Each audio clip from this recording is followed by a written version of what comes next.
So guys, I recently made a 2024 NBA mock draft video a few videos ago. The video definitely had mixed opinions just based off of what I was reading in the comments. Some people said I left this person out. Some people said I forgot this person. Guys, you got to understand, bro. I can't put everybody and their mama in the top 10. That's why it's called a top 10 list. But you guys know, bro, we still have to keep pumping out these videos. So this is going to be the second edition to the 2024 NBA draft videos. And in this video, we're going to be taking a look and highlighting the top 5 point guards or top 5 guards that you guys need to have on your radars heading into this season and the 2024 NBA draft. So let me know down below who are some players that maybe I have missed, who should be on this list, who's your favorite point guard. And with all that being said, guys, let's go and get straight into this video. So guys, boom, let's go and get straight into this video. And starting off with the 5th player on this list, I have to go on my boy Robert Dillingham from Kentucky. Now, I actually had him sneaking into the lottery or within that top 10 in my recent NBA mock draft. And I just feel like due to the talent level of the point guards in this draft, and because the players that are ahead of him in this video just beat him in the height and size category, I just feel like it's going to be pretty hard for me to see NBA teams and scouts just put Robert Dillingham over a lot of those 6'6", 6'7"-ish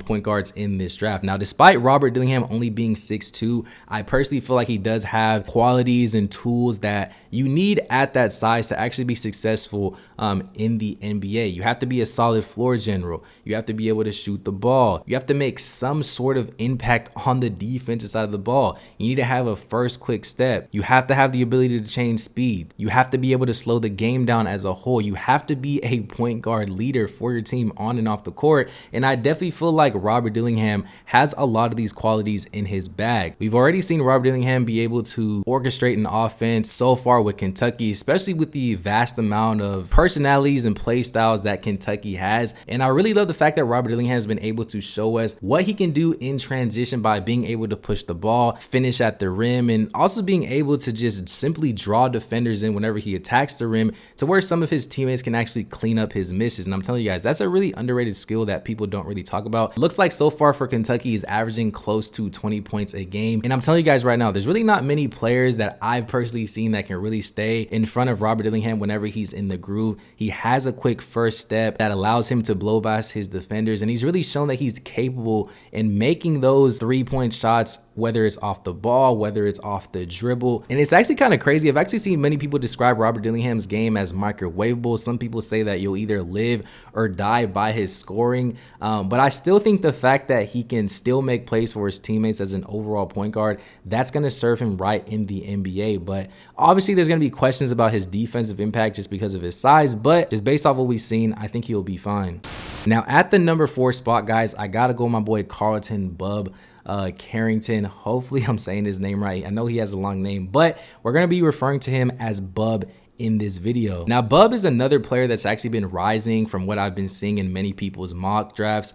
According to NBA DraftNet, it looks like he's actually going number 4 overall in the draft. And for those who don't know who Bub Carrington is, he really caught many people's attention after his first game versus North Carolina A&T, where he actually finished with a triple-double, dropping 18 points, 12 rebounds, and 10 assists on 58% shooting from the field and 57% from 3. He also made history by becoming the first player in Pittsburgh history to actually drop a triple-double in their freshman debut. And in that game, I feel like he really showed flashes that he can essentially do everything well, just being 6'5", 6'6". And the biggest thing that I personally took away from Bub's game, besides the scoring and the way that he kind of orchestrates everything, is mainly the efficiency side of the game. It looks like right now he's shooting 51% from 3 on about 7 attempts per game, which is actually pretty good. And I will admit, I really wouldn't be surprised if that actually continues as the season goes along, at least him finishing maybe in the lower 40s, high 40s. I can definitely see that.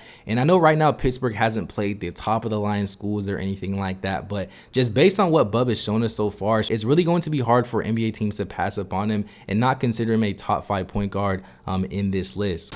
Now at the 3rd spot, guys, I feel like Stefan Castle, in my opinion, has to be the 3rd best point guard heading into this 2024 NBA draft. Now, I know that we've only got a small sample size from Stefan playing for UConn, only playing in 2 games so far, but like I said in my previous video, it's really hard to deny the skill level that he does have. In my opinion, he plays very similar to Bub Carrington. I would just say that Stefan Castle is a little bit more aggressive, and he does a better job at actually getting to the rim, and he plays a lot more aggressive to where he's able to shoot and get to the free throw line a lot more. I think right now he's averaging about 7 or 8 attempts from the free throw line so far, and also looks like he's shooting 66% from the field while averaging about 15 points a game. And like I said in my previous video, unfortunately Stefan Castle did get sidelined from an injury, so he is going to be missing some significant games for UConn this season. But like I said, the potential and the talent level is too high on Castle to where you can't pass up on him within the top 10 to 14 in this draft. I'm telling you guys right now, there's really not a lot of players that can legit take over a game and also make the game play at their own speed. And I think Castle really showed that he can really do that on the high school level. And I was honestly questioning if that was even going to translate into college.